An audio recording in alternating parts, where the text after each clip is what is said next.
গতকাল শিবিরের সাধারণ সম্পাদক গণমাধ্যমে বলেছেন তারা প্রতিদিন ইফতারে 3 লক্ষ টাকা করে ব্যয়, যদি প্রতিদিন 3 লক্ষ টাকা করে ব্যয় করা হয় তাহলে এই পবিত্র রমজানে প্রায় 90 লক্ষ টাকা তারা ব্যয় করছেন।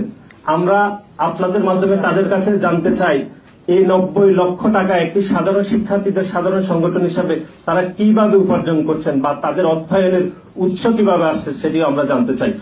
আমি পরিষ্কার করে বলি, যেই নেতা বলেছেন শিবির এত টাকা কোথায় পায়, আমি বলি ভাই, ছাত্র শিবিরের ছেলেরা বিড়ি খায় না, তারা নিশাদ্রব্য পান করে না, তাদের গার্লফ্রেন্ড নেই, পার্কে গিয়ে বা রেস্টুরেন্টে গিয়ে তাদের টাকা খরচ করতে হয় না।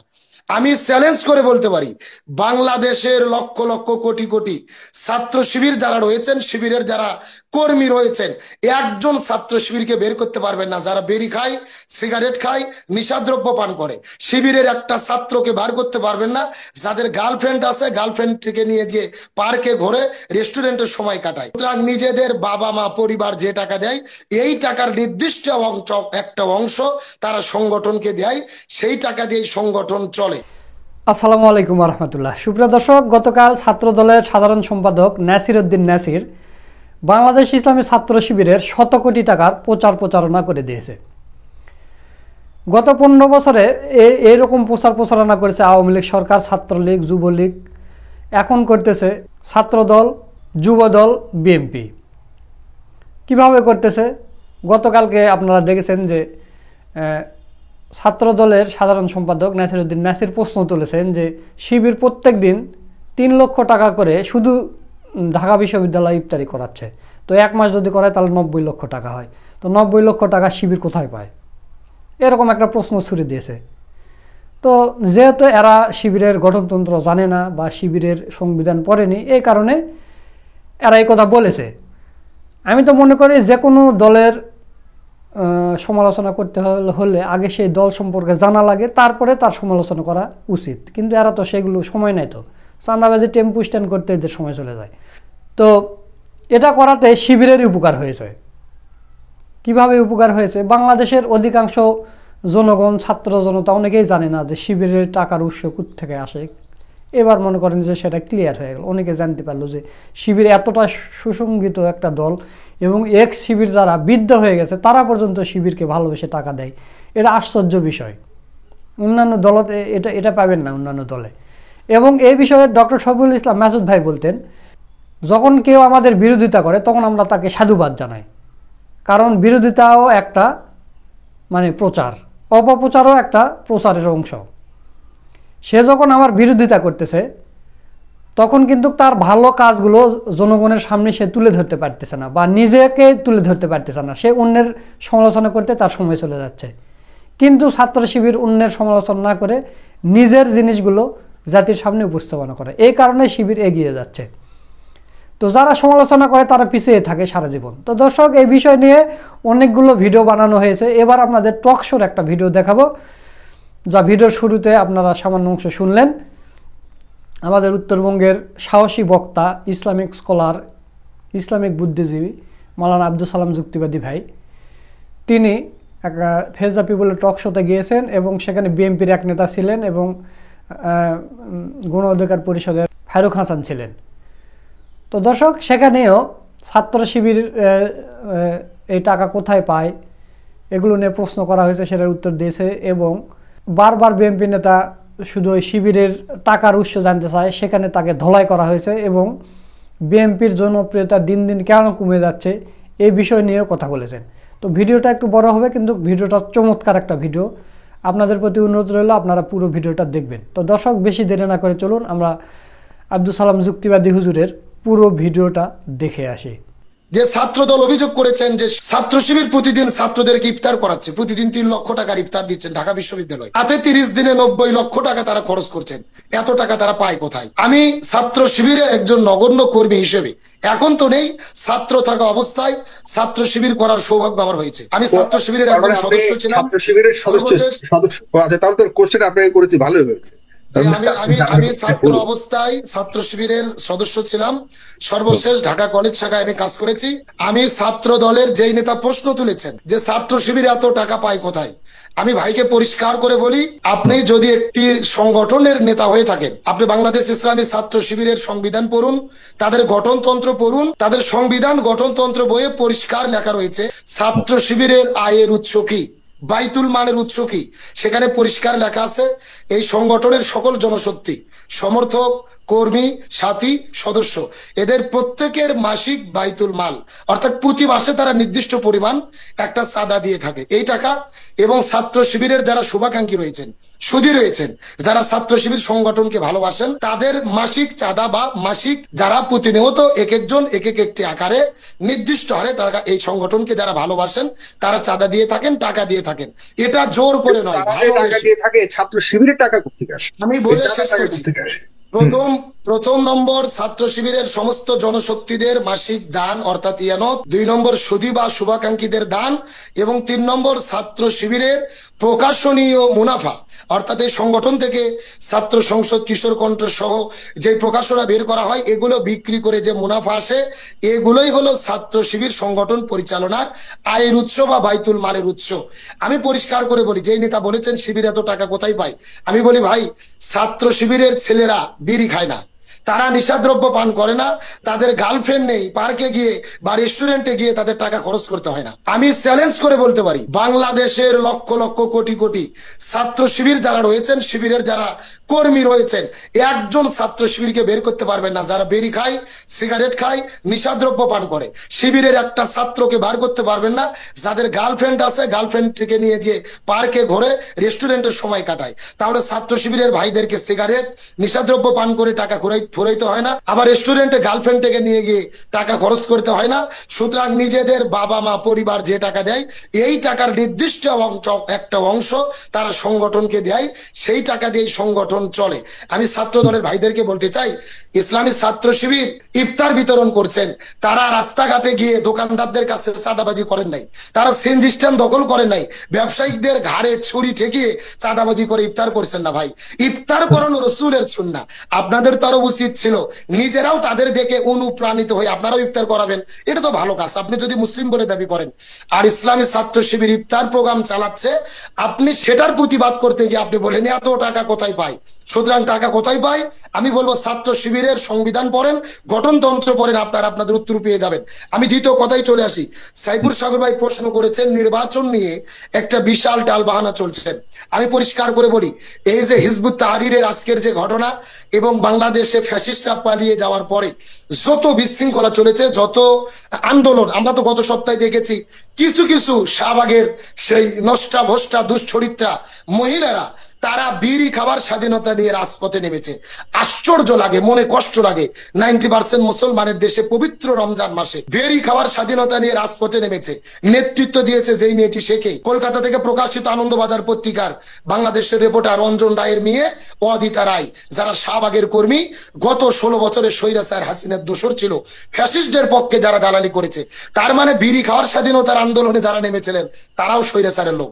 আমি যে বিষয়টি বুঝাতে চাই, যত আন্দোলনের নামে বাংলাদেশে বিশৃঙ্খলা হয়েছে, প্রত্যেকটা আন্দোলনে দেখবেন পতিত স্বৈরাচারের দোসররা বিভিন্ন নাম দিয়ে রাজপথে নেমে তারা বিশৃঙ্খলা করার চেষ্টা করেছে। আমি বলতে চাই, বিড়ি খাওয়ার স্বাধীনতা যদি আমরা দেই, কয়েকদিন পরে তো যারা গাঞ্জা খায়, গাঞ্জাখুররাও রাজপথে নামবে, গাঞ্জা খাওয়ার স্বাধীনতা চাই। যারা ইয়াবা খায়, বাবা খায়, তারাও রাজপথে নেমে ইয়াবা খাওয়ার স্বাধীনতা চাইবে। যারা আপনার জেনা ব্যবচার করে, তারাও তো রাজপথে নেমে স্বাধীনতা চাবে দেহ ব্যবসা করার। সুতরাং আমি পরিষ্কার করে বলি, এই যে এত বিশৃঙ্খলা চলছে, সব কিছুর পেছনে একটা কারণ, বাংলাদেশের পরিবেশকে অশান্ত করে তড়ি ঘড়ি করে একটা নির্বাচনের ব্যবস্থা করা। সাইফুর সাগর ভাইকে বলি, আমি জানি না ভাই নিউজ দেখেছেন কিনা, আমরা যখন আজকে আলোচনা শুরু করলাম তার 30 মিনিট আগে ভারত থেকে পররাষ্ট্র দপ্তর থেকে তারা কিন্তু আজকে আবার ব্রিফিং দিয়েছেন যে অতি দ্রুত বাংলাদেশে তারা অংশগ্রহণমূলক একটা নির্বাচন চায়। আজকে বাংলাদেশে হিজবুত তাহরির রাজপথে নেমেছে, আর ভারত দ্রুত নির্বাচন চাচ্ছে। তার মানে বাংলাদেশের আজকের এই অস্থিতিশীল পরিবেশের পেছনে ভারতের যে ইন্ধন রয়েছে, রর যে ইন্ধন রয়েছেন, এটা পরিষ্কার বোঝা যায়। এখন আমি যে বিষয়টি বলতে চাই, ভারত তড়িঘড়ি করে নির্বাচন চাচ্ছে কেন? কারণ তারা ডক্টর মোহাম্মদ ইউনূসের সঙ্গে পেরে উঠতে পারছে না। তারা চাচ্ছে ডক্টর ইউনূসকে কিভাবে এখান থেকে সরিয়ে দিয়ে নতুন করে একটা দলকে ক্ষমতায় এনে তাদের সঙ্গে চুক্তিবদ্ধ হয়ে বন্দোবস্ত করে তারা আবার বাংলাদেশের মধ্যে আধিপত্য বিস্তার করতে চায়। আর কারণ ডক্টর ইউনূসকে দিয়ে তারা তাদের স্বার্থকে হাসিল করতে পারছে না, বরং গত 16 বছরে স্বৈরাচারের পক্ষে তারা যে দালালি করেছিল এটা আজকে জাতির কাছে পরিষ্কার হচ্ছে। কিন্তু আমার মনে কষ্ট লাগে একটি জায়গায়, ভারত চাই দ্রুত নির্বাচন, আর বাংলাদেশের আমাদের বিএনপি সবচেয়ে বড় দল, তারাও চাচ্ছে দ্রুত নির্বাচন। আসলে ভারতের চাওয়ার সঙ্গে বিএনপির চাওয়া মিলে যায় এবং আমাদের সেনাবাহিনীর প্রধান এইভাবে না মিলিয়ে মানে যে নির্বাচনটার জন্য আপনারাও তো যুদ্ধ করেছেন, আপনারা মানে জামাত ইসলামী আপনারাও যুদ্ধ করেছেন, আপনারাও এই নির্বাচনের দাবিতে বহু বছর। পরিষ্কার করে বলি, আমি আপনার প্রশ্ন বুঝতে পেরেছি। আমরা অবশ্যই নির্বাচন চাই। গত 16 বছরে নির্বাচন হয়নি, আমরা ভোট দিতে পারিনি। আমার বয়স 32 বছর। আজকের এই প্রোগ্রাম থেকে বলি, আমি এখন পর্যন্ত ভোট কেন্দ্রে গিয়ে একদিনও ভোট দিতে পারিনি। সুতরাং আমি অবশ্যই ভোট দেব, কিন্তু ভোট দেওয়ার জন্য তো একটা ন্যূনতম পরিবেশ প্রয়োজন। আজকে বর্তমানে যে পরিবেশ আছে, এই পরিবেশে কি নির্বাচন সম্ভব? এই পরিবেশে যদি নির্বাচন হয়, আজকে হিজবুত তাহরির ঘোষণা দিয়ে রাজপথে নামলো, প্রশাসন মোকাবেলা করতে পারলো না, তাহলে 2 মাস পরে যদি নির্বাচন হয়, এই নির্বাচন যে সুস্থ হবে, গ্রহণযোগ্য হবে, প্রশাসন যে নিরাপত্তা দিতে পারবে, এর গ্যারান্টি কি? আমি একটা কথা বলি, সেনাবাহিনীর প্রধানের বক্তব্য, বিএনপির বক্তব্য, ভারতের চাওয়া এক। আপনি এই বিষয়টি বিরোধিতা করলেন। আমি এখানে একটা কথা পরিষ্কার করে বলি, ভাই, মনে আমাদের কষ্ট, কারণ হলো আমরা 16 বছর পরে নতুন একটা অভ্যুত্থান করেছি, বিপ্লব করেছি, কিন্তু বিপ্লবের সুফল আমরা ভোগ করতে পারিনি মূলত 5টা কারণে। প্রথম নম্বর কারণ, আমরা স্বৈরাচার হাসিনাকে তাড়িয়ে দিয়েছি, কিন্তু স্বৈরাচার হাসিনার সংবিধান আমরা পরিবর্তন করতে পারিনি। তিনি যে সংবিধান রচনা করে গেছেন, নিয়ম নীতি পদ্ধতি ফ্যাসিস্ট রচনা করে গেছেন, আমরা সেই নিয়ম নীতি পদ্ধতির মধ্য দিয়েই চলছে। আমি মনে করি স্বৈরাচার হাসিনার এটা সবচেয়ে বড় সফলতা। তিনি দিল্লিতে বসে আছেন, অথচ তার সংবিধান অধীনে আমরা পরিচালিত হচ্ছি। আমরা স্বৈরাচার পালিয়ে যাওয়ার পরে নতুন সংবিধান ঘোষণা করে যদি বিপ্লবী সরকার গঠন করতে পারতাম, সত্যি বিপ্লবের সফল আমরা ভোগ করতে পারতাম। 1 নম্বর কারণ। 2 নম্বর কারণ, স্বৈরাচার হাসিনাকে আমরা পালিয়ে দিয়েছি, কিন্তু তার নিয়োগকৃত রাষ্ট্রপতিকে আমরা তাড়াতে পারিনি। আজকে মনে কষ্ট লাগে। সংবিধান পরিবর্তনের বিরোধিতা করেছে কারা? বিএনপি। রাষ্ট্রপতি অপসারণের বিরোধিতা করেছে কারা? বিএনপি। কারণ কি? তারা বলেছেন রাষ্ট্রপতিকে সরিয়ে দিলে সাংবিধানিক শূন্যতা তৈরি হবে। আমার প্রশ্ন, হাসিনাকে যখন আমরা তাড়িয়ে দিলাম, তখন কি সাংবিধানিক শূন্যতা তৈরি হয়নি? হাসিনাকে তাড়িয়ে দিয়েছেন, সাংবিধানিক শূন্যতা করলেন, অথচ রাষ্ট্রপতিকে তাড়াতে গেলে সাংবিধানিক শূন্যতা তৈরি হবে। এটা কোন সংবিধানের কথা আপনারা ভাবেন? আমার এটা বুঝে আসে না। পরিষ্কার করে বলি, বউকে তালাক দিয়ে শ্বশুর বাড়ির আত্মীয়র সঙ্গে সম্পর্ক করে যেরকম পরিবারে শান্তি আনা যায় না, একই রকম সরকার প্রধান স্বৈরাচার হাসিনাকে তাড়িয়ে দিয়ে তার নিয়োগকৃত রাষ্ট্রপতি প্রশাসনের সঙ্গে ভালো সম্পর্ক রেখে দেশের শান্তি কায়েম করতে চাইলে শান্তি রাখা সম্ভব না। ইতিমধ্যে 7 মাসে সেটা প্রমাণ হয়ে গেছে। আমরা হাসিনার নিয়োগকৃত প্রশাসন দিয়ে, তার রাষ্ট্রপতি দিয়ে, তাদের দোসরকে এখনো রেখে আমরা শান্তি কায়েম করতে চেয়েছি, পারিনি। 3 নম্বর কারণ হলো, গণহত্যার স্পষ্ট প্রমাণ আমাদের কাছে আছে। আজকে জাতিসংঘ রিপোর্ট করেছেন, সরাসরি স্বৈরাচার ফ্যাসিস্ট হাসিনার হুকুমে 1400 মানুষকে সরাসরি হত্যা করা হয়েছে, কিন্তু তার বিচার আমরা করতে পারিনি। সিরিয়াতে বাশার আল আসাদ স্বৈরাচার পালিয়ে গেছেন, মাত্র 1.5 থেকে 2 মাস পরে প্রায় 500 জন বাশার আল আসাদের স্বৈরাচারের কর্মকর্তাদের ফাঁসি দেওয়া হলো, বিচার কার্য সম্পাদন হলো। অথচ আজকে 7 মাস পার হয়ে গেল, স্বৈরাচার হাসিনা পালিয়ে গেছে, আমরা তাদেরকে বিচারের আওতায় এনে শাস্তি নিশ্চিত করতে পারিনি। এই জন্য বিপ্লবের সফলতা আমরা পাইনি। 4 নম্বর কারণ, স্বৈরাচারের আমলে যা যা বাংলাদেশে ঘটেছে, এখনো তা ঘটছে। সাদাবাজি বন্ধ হয়নি, রাজধানী বন্ধ হয়নি, খুন খারাপি বন্ধ হয়নি, আমি শেষ কথা বলবো। কেন মনে হচ্ছে সবকিছুর জন্য দায়ী? কেন বিএনপিকে আমি শেষ কথা বলি, আমি কেন দায়ী বলছি। আমি এই জন্য বলছি, বাংলাদেশের অধিকাংশ মানুষ একমত ছিলেন। কি একমত ছিলেন? যে রাষ্ট্রপতিকে অপসারণ করাতে হবে। বিএনপি ডাইরেক্ট বিরোধিতা করেছেন, সংবিধান পরিবর্তনের ক্ষেত্রে তারা বিরোধিতা করেছেন। তারপর আমি যেটা বলছিলাম যে বাংলাদেশের স্বৈরাচার চালিয়ে চলে গেছে, কিন্তু কাজ বন্ধ হয়নি। চেয়ারের জায়গায় চেয়ার হয়েছে, শুধু মানুষের পরিবর্তন হয়েছে। চাঁদাবাজি, দখলদারিত্ব কোনো কিছুই বন্ধ হয়নি। আমি আজকে বগুড়াতে আছি, প্রত্যেকটা স্ট্যান্ড, সিএনজি স্ট্যান্ড বলেন, বাস স্ট্যান্ড বলেন, বাজার বলেন, দোকান বলেন, প্রত্যেকটা জায়গা, অধিকাংশ জায়গায় বিএনপির নেতা কর্মীরা সেগুলো দখল করে অহরহ চাঁদাবাজি, যেগুলো স্বৈরাচারের আমলেও চলেছে, এখনো সেগুলো চলছে। সুতরাং 4 নম্বর, এই কারণে আমরা বিপ্লবের সফলতা পাইনি। এবং 5 নম্বর, আমাদের যে আশা ছিল যে 1800 ছাত্র জনতা জীবন দিলেন, নতুন একটা রাষ্ট্র চেয়েছিলেন, সংস্কার হবে, নতুন পদ্ধতিতে আমরা একটা রাষ্ট্র দেখব। কিন্তু সেই সংস্কারের কথা শুধু আমরা শুনছি, এখনো শুনে যাচ্ছি, সফলভাবে সংস্কার আমরা করতে পারিনি। সুতরাং এই 5টি কারণে আমরা বিপ্লব করেছি, গণ অভ্যুত্থান করেছি, কিন্তু বিপ্লবের সফলতা আমরা এখনো ঘরে তুলতে পারিনি। আপনি যে প্রশ্ন করলেন সাইফুর সাগর ভাই, বারবার বলছেন যে বিএনপির কথা আপনি কেন বলছেন? আরে ভাই, বিএনপির সঙ্গে আমার কোনো শত্রুতা নেই। জামায়াত ইসলাম অন্যায় অপকর্ম করলে আমি তার অবশ্যই বিরোধিতা করব। আমি একটা কথা পরিষ্কার করে বলি, এত তড়িঘড়ি করে বিএনপি কেন নির্বাচন চায়? তার পেছনে প্রধানত কারণ হলো, দিন যত যাচ্ছে বিএনপির জনপ্রিয়তা তত কমে যাচ্ছে। প্রতিদিনে দিনে সেকেন্ডে সেকেন্ডে বিএনপির জনপ্রিয়তা কমে যাচ্ছে। এটা তাদের এটা একটু বলে সাপ্লিমেন্ট কোশ্চেন গুলো না করলে আপনার মানুষেরও এই প্রশ্নগুলো জবাব পাওয়া যাবে না। আপনি যেহেতু বলেছেন অনেক কিছুকে আপনি এখানে সম্পৃক্ত করেছেন, এবং আমার কাছে মনে হয় জনগণের মনের মধ্যে যা আছে সেগুলোকে আপনি খুব সুন্দরভাবে উপস্থাপন করছেন। কিন্তু পাশাপাশি এইসব নিয়ে প্রশ্ন আছে, যেমন আপনারাও চাচ্ছেন, জামাত ইসলামও চাচ্ছে যে বিএনপি এরকম একটা সংকটে পড়ুক, ইমেজ সংকটে পড়ুক, এবং পড়লে পরে আপনারা সেই সুযোগটা নেবেন, বা জামাত ইসলাম সেই সুযোগটা নিয়ে রাজনৈতিকভাবে নিজেদেরকে আরেকটু বেশি বলিষ্ঠ করবার সুযোগ দিচ্ছে। ব্যাপারটা কি এরকম কিনা? আদারওয়াইজ তো ব্যাপারটা মোটেও এরকম না। আসলে বিএনপি কে ইমেজ সংকটে ফেলে জামাত ইসলামের যে সুনাম অর্জন করতে হবে এর কোনো প্রয়োজন নেই। আমরা দেশ স্বাধীন করেছি, বিএনপি রাজনীতি করবে, জামাত ইসলাম তার রাজনীতি করবে, মানুষ যাকে সমর্থন করবে তারা সফলতা পাবে, তারা ক্ষমতা আসবে। আমি পরিষ্কার করে বলি, জামাত ইসলাম বা আমরা এখনো সবাই কিন্তু চিন্তা ভাবনা করে, বাংলাদেশের 80% মানুষ ভাবে যে এখন যদি একটা নির্বাচন হয় বিএনপি বিপুল সংখ্যাগরিষ্ঠতা নিয়ে ক্ষমতায় যাবে। কিন্তু আমার প্রশ্ন হলো, আপনারা ক্ষমতায় তো যাবেন, তাহলে ক্ষমতায় যাবেন মানুষের পক্ষে থেকেই যান না। আপনারা তড়িঘড়ি করে এত বাড়াবাড়ি কেন করছেন? ভারতের চাওয়ার সঙ্গে আপনাদের চাওয়ার এত তড়িঘড়ি কেন? অবশ্যই নির্বাচন দরকার, তবে ন্যূনতম একটা সংস্কার যদি না হয়, প্রশাসনিক পরিবর্তন যদি আমরা না আনি, এই প্রশাসন দিয়ে আমরা নির্বাচন করে কিভাবে সুস্থ সুন্দর নির্বাচন আশা করতে পারি? আমি একটা কথা, যে কথা বলছিলাম বলে শেষ করবো, বিএনপির জনপ্রিয়তা দিন দিন কমছে, এর পেছনে 3টা কারণ। আমি প্রধানত একটা কথা বলি, শহীদ প্রেসিডেন্ট জিয়াউর রহমান আমাদের বগুড়ার সন্তান। আমার বাড়ি থেকে জিয়াউর রহমানের বাড়ি যেতে সর্বোচ্চ 20 থেকে 25 মিনিট টাইম লাগবে। শহীদ প্রেসিডেন্ট জিয়াউর রহমান বাংলাদেশের স্বাধীনতার মহান নায়ক, যিনি স্বাধীনতার ঘোষণা দিয়েছিলেন। আমরা তার জন্য দোয়া করি, আল্লাহ তাআলা তাকে জান্নাতের মেহমান হিসেবে কবুল করেন। তিনি বাংলাদেশের বাকশালকে দূরীভূত করে বহুদলীয় শাসন ব্যবস্থা কায়েম করেছিলেন, ধর্মভিত্তিতে রাজনীতি করার সুযোগ দিয়েছিলেন, ইমানদার মুসলমানদের তাকবীর দেওয়ার সুযোগ দিয়েছিলেন। কিন্তু আমার প্রশ্ন, শহীদ প্রেসিডেন্ট জিয়াউর রহমান যে রাজনীতি রেখে গেছে, আজকে কি বিএনপির ভাইরা সে রাজনীতি করতে পারছেন?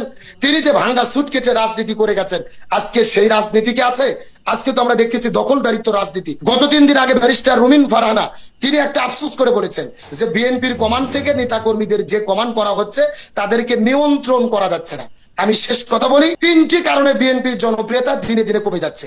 প্রধান নম্বর কারণ হলো এই যে কর্মীদের চাঁদাবাজি, বাজার দখল, সিএনজি স্ট্যান্ড দখল, মানুষের কাছে গিয়ে চাঁদাবাজি করা, জুলুম করা, স্বৈরাচাররা যা যা করেছে এরাও তা করে যাচ্ছে। এটা কেন্দ্রীয় সংগঠন বিএনপির নেতারাও চায় না, কিন্তু তারা সেটাকে নিয়ন্ত্রণ করতে পারছে না। আমি সেলুট দেই তারেক রহমান, যিনি এখন বিএনপির সবচেয়ে বড় নেতা, তিনি অত্যন্ত চমৎকার কথা বলেন। লন্ডন থেকে যে বক্তব্যগুলো দেন আমি মনোযোগ দিয়ে শুনি। তিনি অত্যন্ত মেচুইট এবং ভদ্রতার সাথে সুস্থ সুন্দরভাবে বক্তব্য দিয়ে নেতা কর্মীদের তিনি দিক নির্দেশনা দেন। কিন্তু আমার প্রশ্ন, তার নির্দেশনা কর্মীরা কি মানছেন? তার কথা মতো কর্মীরা কি চলছেন? তাহলে কর্মীদের এই যে অবাধ যে অবস্থা, তাদের যে চাঁদাবাজি দখলদারিত্ব, এই জন্য দিন দিন বিএনপির জনপ্রিয়তাও কমছেন, ভোটও কমছেন। 2 নম্বর কারণ, বিএনপির নেতাদের লাগামহীন বক্তব্য। কিছু কিছু নেতা তো স্পষ্ট বক্তব্য দিচ্ছেন। গত 3 দিন আগে এক নেতা বক্তব্য দিলেন কি, যে তারেক জিয়ার নাম বলতে গেলে অজু করে বলতে হবে। চিন্তা করে দেখেন, তারেক রহমানের নাম বলতে গেলে নাকি অজু করতে হবে। আরে ভাই, এই বক্তব্য দেওয়ার আপনি কে? আর আপনি বক্তব্য দেওয়ার অধিকার কোথায় পেলেন? একজন আপনার নেতা, আপনি তাকে সম্মান করতে পারেন, ভালোবাসতে পারেন, কিন্তু তার নাম বলতে গেলে অজু করতে হবে? আল্লাহর নাম বলতে গেলেই তো অজু করতে হয় না। আল্লাহ বলছেন ফাজকুরুনি আযকুরুকুম, যখন খুশি তখন তোমরা আমাকে ডাকো, আমি আল্লাহ তোমাদের ডাকে সাড়া দেবো। তাহলে আল্লাহর নাম বলতে গেলে উজু করতে হয় না, রসুলের নাম বলতে গেলে উজু করতে হয় না, তারেক জিয়ার নাম বলতে গেলে উজু করতে হবে। এই ফতোয়া দেওয়ার মুফতি আপনি কোথায় থেকে সেজেছেন? কোরআন সুন্নাহর ব্যাখ্যা আপনি কোথায় থেকে পেয়েছেন? তা আপনাদের নেতা কি আল্লাহ রসুলের চাইতেও উপরে? এই যে বক্তব্য। আরেক নেতা তিনি বক্তব্য দিলেন যে খালেদা জিয়ার নাম মুখ দিয়ে বললে তাহলে সে মুখ পবিত্র হয়ে যাবে। আবার আরেক বড় নেতা তিনি বক্তব্য দিলেন যে কোরআনের সঙ্গে রাজনীতির কোনো সম্পর্ক নেই, কোরআনের সঙ্গে ধর্মীয় রাজনীতির কোনো সম্পর্ক নেই। আমি তো মনে করি তার এই বক্তব্য সরাসরি শহীদ প্রেসিডেন্ট জিয়াউর রহমানের সঙ্গে সাংঘর্ষিক। শহীদ প্রেসিডেন্ট জিয়াউর রহমান সর্বপ্রথম বাংলাদেশে ধর্মভিত্তিক রাজনীতির বৈধতা দিয়েছিলেন। তার মানে তিনিও জানেন ধর্মের মধ্যে রাজনীতি রয়েছেন, কোরআন সুন্নাহই আসে আসল রাজনীতি। আমার নবীজি মদিনা নামক রাষ্ট্রের রাষ্ট্রপতি ছিলেন, 10 বছর কোরআন দিয়ে রাষ্ট্র পরিচালনা করেছেন।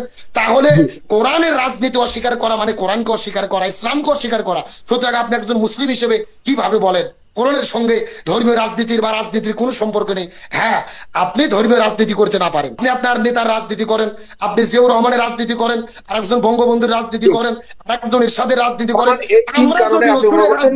জনপ্রিয়তা কমছে, আপনি তার বিরোধিতা করবেন কেন? আমরা পরিষ্কার করে একটি কথা বলি, কোরআন হলেন লিকুল্লি তিবিয়ানান, পরিপূর্ণ কিতাব। যে কিতাবের ভেতরে রান্নাঘর থেকে শুরু করে সংসদ পর্যন্ত যা কিছু লাগবে সবকিছু আল্লাহ কোরআনের মধ্যে দিয়েছে। সুতরাং কোরআনই হলো পৃথিবীর সর্বশ্রেষ্ঠ রাজনৈতিক কিতাব। আমি মনে করি কোরআনের মধ্যে রয়েছে আসল রাজনীতি। আর বাংলাদেশে আমরা যেগুলো করি এগুলো হলো পেট নীতি, দুর্নীতি, আর হলো দখলদারিত্ব রাজনীতি। সুতরাং এখান থেকে আমি বুঝাতে যাচ্ছি কিছু কিছু নেতার লাগামহীন বক্তব্যের কারণেও বিএনপির জনপ্রিয়তা কমছে। এবং 3 নম্বর কারণ হলো জনগণের মতামতের পক্ষে বিএনপি অবস্থান নিতে পারছে না। জনগণের চাওয়া কি ছিল?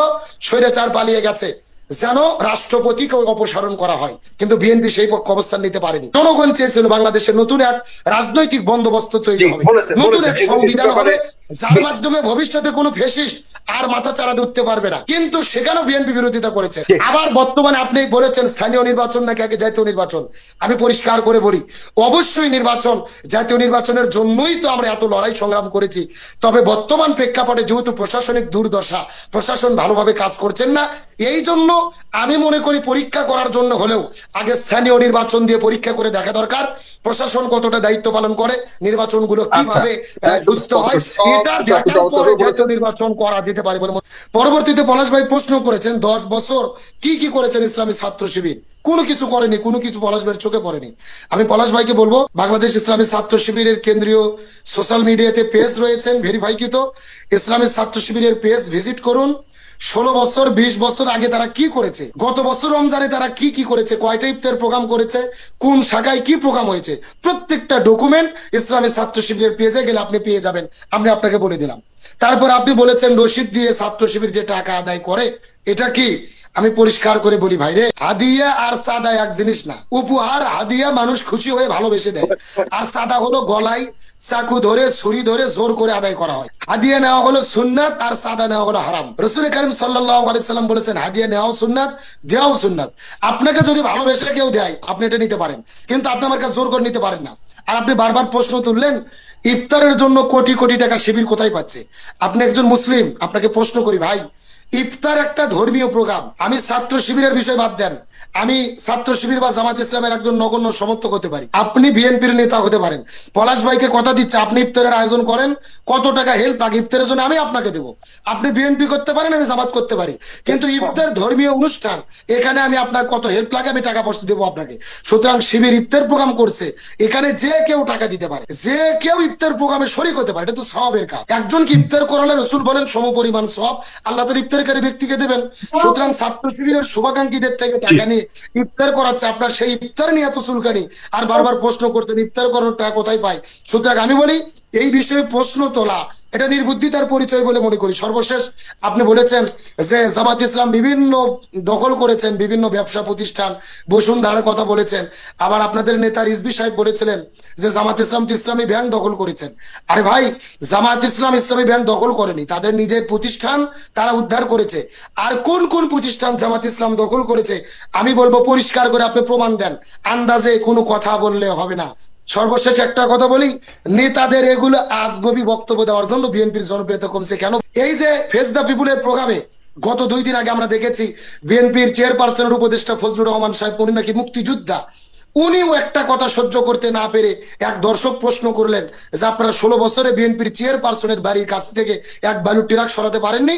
উনি প্রশ্নের জবাব দিতে না পেরে রাজাকার বলে চিল্লে উঠলেন, কি একটা তুমুল কাণ্ড করলেন। কোন ভদ্র সভ্য সমাজে তার ব্যবহার চলে না। উনি মুক্তিযোদ্ধা, তাকে আমরা সম্মান করি, শ্রদ্ধা করি, কিন্তু তার ব্যবহার এত নিচু নিম্নমানের, পুরো জাতির কাছে আজকে সেটা ভাইরাল।